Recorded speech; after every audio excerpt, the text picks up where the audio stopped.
اسی دوران جب خندق کی کھدائی کی جا رہی تھی تو اس میں کئی نبی کریم صلی اللہ علیہ وسلم کے جو معجزات ہیں وہ ظاہر ہوئے۔ حضرت جابر رضی اللہ تعالی عنہ کہتے ہیں کہ ہم خندق کی کھدائی کر رہے تھے، سامنے ایک مضبوط چٹان آ جاتی ہے جو ہم لوگوں سے توڑی نہ گئی، تو نبی کریم صلی اللہ علیہ وسلم سے اس کا شکوہ کیا، تو نبی کریم صلی اللہ علیہ وسلم نیچے اترے خندق میں اور اس کے اوپر ضربیں مارنے لگے۔ جب نبی کریم صلی اللہ علیہ وسلم نے پہلی ضرب ماری تو فرمایا اللہ اکبر، اعطیت مفاتح الشام واللہ انی لا ابصر قصورها الحمراء الشام، یعنی اللہ رب العزت نے مجھے شام کی چابیاں عطا کر دی اور میں اس کے محلات جو ہے سرخ محلات ان کو دیکھ رہا ہوں۔ مطلب یہ تھا کہ بعد میں امت مسلمہ صلی اللہ علیہ وسلم ان کی فتوحات میں یہ فتح بھی شامل ہوگی۔ جب ایک ضرب لگائی تو اللہ اکبر یعنی تکبیر کہی اور اس کا ایک ٹکڑا الگ ہو گیا اور یہ فرمایا کہ میں شام کے جو اس کی چابیاں ہیں اور اس کے جو محلات ہیں وہ مجھے دکھائے جا رہے ہیں۔ دوسری ضرب لگائی، ایک اور ٹکڑا الگ ہوا اور پھر اللہ اکبر کہا تو نبی کریم صلی اللہ علیہ وسلم نے فرمایا کہ مجھے اس کے اندر جو ایران ہے اس کی چابیاں دی گئی اور اس کے جو مطلب مدائن ہے، مدائن کے جو قصر ابیض ہے وہ دکھلایا گیا۔ تیسری جب ضرب لگائی تو اس میں اللہ اکبر کہا اور فرمایا کہ مجھے یمن کی چابیاں دی گئی ہیں اور صنعاء کے دروازے میرے لیے کھول دیے گئے۔ ایک تو یہ معجزہ ظاہر ہوا نبی کریم صلی اللہ علیہ وسلم کا کہ اس چٹان کو نبی کریم صلی اللہ علیہ وسلم کے ہاتھوں سے اللہ رب العزت نے اس کا جو ہے ذرہ ذرہ کر دیا، اس کو توڑ دیا۔ دوسرے نمبر پہ جب حضرت جابر رضی اللہ تعالی عنہ نے دیکھا کہ نبی کریم صلی اللہ علیہ وسلم کے چہرہ انور پہ بھوک کے آثار ہیں تو وہ یہ دیکھتے ہی پریشان ہوئے اور اپنے گھر میں چلے گئے نبی کریم صلی اللہ علیہ وسلم سے اجازت لے کر۔ جب گھر میں گئے تو اپنی بیوی سے کہا کیا گھر میں کوئی چیز کھانے کے لیے ہے؟ تو انہوں نے آگے سے جواب دیا کہ جو ہے، مختلف روایات ہیں، کسی میں آتا ہے کہ 1 سا جو تھے، بہرحال 1 سا جو اور 1 بکری کا بچہ تھا۔ تو حضرت جابر رضی اللہ تعالی عنہ نے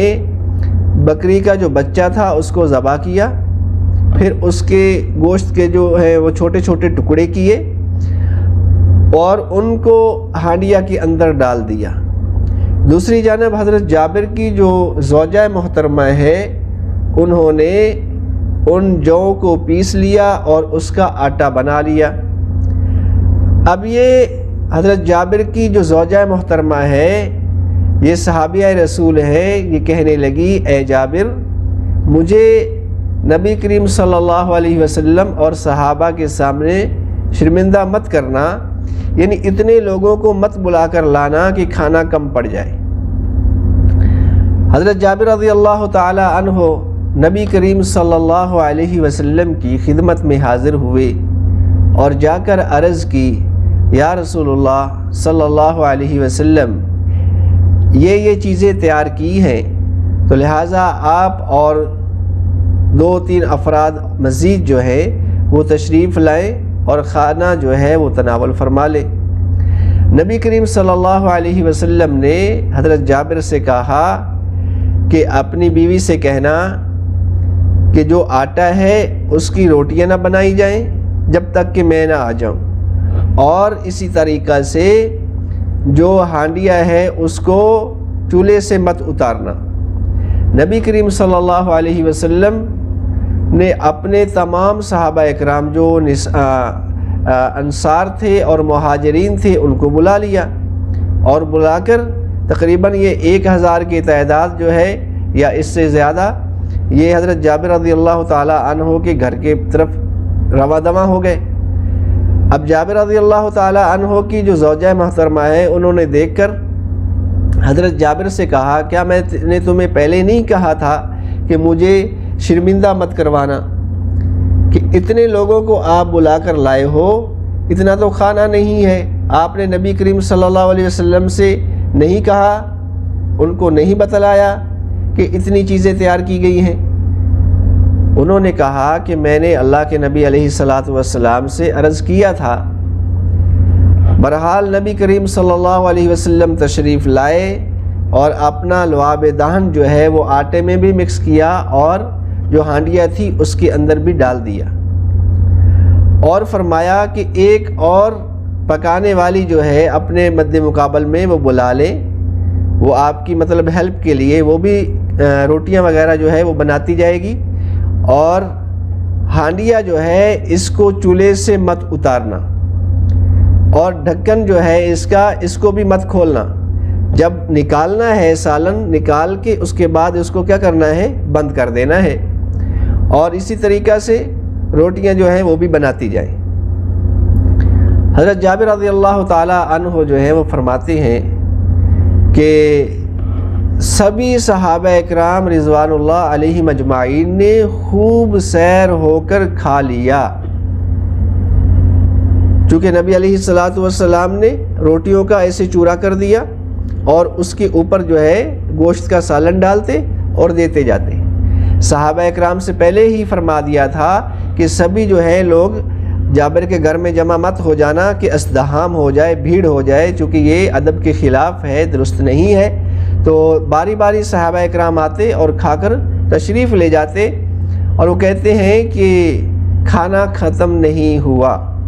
پھر اس کے بعد نبی کریم صلی اللہ علیہ وسلم نے اس فیملی سے کہا، یعنی حضرت جابر رضی اللہ تعالی عنہ سے، کہ آپ کھانا تناول فرمائیں اور یہ آگے ہدیہ بھی کریں کہ لوگوں میں بہت زیادہ فاقہ پڑا ہوا ہے۔ چونکہ وہ ایسا دور تھا، ایسا وقت تھا کہ مسلمانوں کے پاس جو کھانے کی اشیاء ہے وہ بہت ہی قلیل مقدار میں باقی تھی، بعض کے پاس تھی، بعض کے پاس نہیں تھی، اور دوسری جانب سردی کی سخت لہریں چلی ہوئی تھی، اور انتہائی مشکلات میں مسلمانوں نے راہ خدا میں یہ جہاد کیا۔ حضرت جابر رضی اللہ تعالی عنہ کی جو یہ روایت ہے اس کو متفق علیہ کہا گیا ہے، یعنی بخاری اور مسلم دونوں میں یہ روایت ملتی ہے، اور اس کی جو سند ہے وہ حسن ہے۔ اس کے بعد نبی کریم صلی اللہ علیہ وسلم جو ہے حضرت عمار کام کر رہے تھے، ان سے کہا کہ تمہیں باغی گروپ جو ہے وہ قتل کر دے گا۔ جب مسلمانوں کی آپس میں جنگی ہوئیں تو حضرت علی رضی اللہ تعالی عنہ کی جانب سے لڑتے ہوئے حضرت جابر شہید ہو گئے، اور پھر اسی طریقہ سے نبی کریم صلی اللہ علیہ وسلم نے حضرت ابی ہریرہ رضی اللہ تعالی عنہ سے فرمایا کہ اے ابی ہریرہ، یہ جو دودھ کا پیالہ ہے اس کو سبھی صحابہ کو پلاؤ۔ اب حضرت ابی ہریرہ رضی اللہ تعالی عنہ صحابہ کو پلا رہے ہیں، لیکن دل میں یہ بات بھی ہے کہ کہیں دودھ ختم ہو گیا تو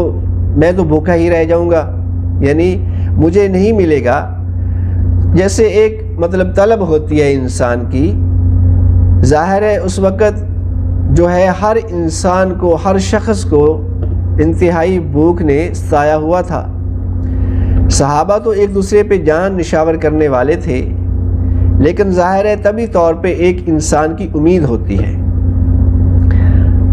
نبی کریم صلی اللہ علیہ وسلم نے دیکھ کر بھانپ لیا کہ ابی ہریرہ جو ہے ان کی دلی خواہش یہ ہے۔ بہرحال حضرت ابی ہریرہ رضی اللہ تعالی عنہ نے سبھی صحابہ کو دودھ پلا دیا۔ پھر اس کے بعد اللہ کے نبی علیہ الصلاۃ والسلام نے حضرت ابی ہریرہ سے کہا، اے ابی ہریرہ اب آپ کی باری ہے، آپ پیو۔ حضرت ابی ہریرہ کہتے ہیں کہ میں نے خوب سیر ہو کر پیا لیکن دودھ ختم نہیں ہوا۔ اور بھی معجزات جو ہے نبی کریم صلی اللہ علیہ وسلم کے ظاہر ہوئے۔ خشک کنواں تھا، اس کے اندر ہاتھ ڈالا تو پانی جو ہے وہ اوپر کو آ گیا، اور نبی کریم صلی اللہ علیہ وسلم کے جو صحابہ اکرام ہیں وہ بھوک کی حالت میں، یہ بھی ایک معجزہ ہے کہ صحابہ نے اپنے جو بطن مبارک ہیں، پیٹ مبارک ہیں، ان کے اوپر پتھر باندھے ہوئے تھے۔ صحابہ نے شکوہ کیا، یا رسول اللہ صلی اللہ علیہ وسلم دیکھیں ہمارے پیٹ کے اوپر پتھر باندھے ہوئے ہیں، تو اللہ کے نبی علیہ الصلاۃ والسلام نے اپنا بطن مبارک دکھلایا کہ دیکھیں میرے بطن پہ 2 پتھر باندھے ہوئے ہیں بھوک کی وجہ سے۔ اور یہ جو خندق کی کھدائی تھی، اس میں مثال کے طور پہ 10 گز جو ہے وہ بنانی ہے، تو اس کے اوپر 10 آدمیوں کو لگایا گیا تھا۔ اور اس وقت کے اعتبار سے یہ جو دفاعی نظام قائم کیا گیا انتہائی مشکل ترین تھا۔ اس وقت کوئی زیادہ اوزار نہیں تھے، کدال وغیرہ جو ہے اسی سے کام لیا جاتا، اور پھر بھوک کے جو ہے مطلب بھوک کو بھی برداشت کر رہے تھے، لیکن ایمانی جذبہ ایسا تھا کہ صحابہ اکرام رضوان اللہ علیہم اجمعین ایک رجز پڑھتے تھے،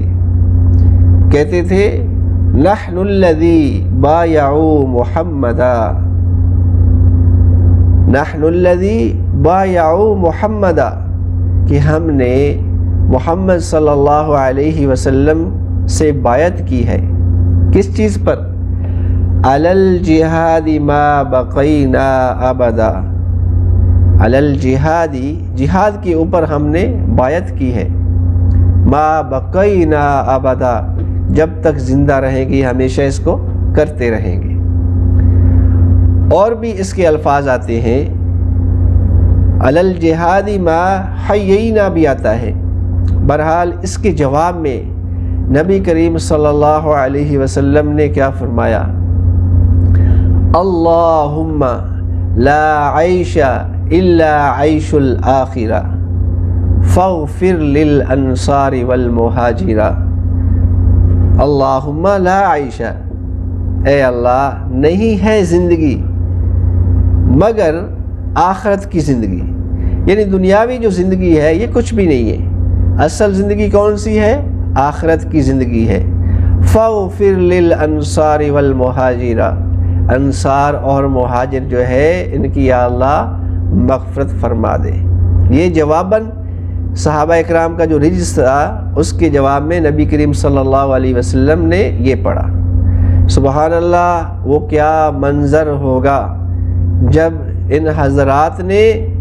اسلام کی بقا کے لیے یہ کام کیا۔ یہ چند معجزات جو ہیں میں نے ذکر کیے ہیں، اور بھی نبی کریم صلی اللہ علیہ وسلم کے معجزات جو ہیں وہ اس میں ظاہر ہوئے تھے۔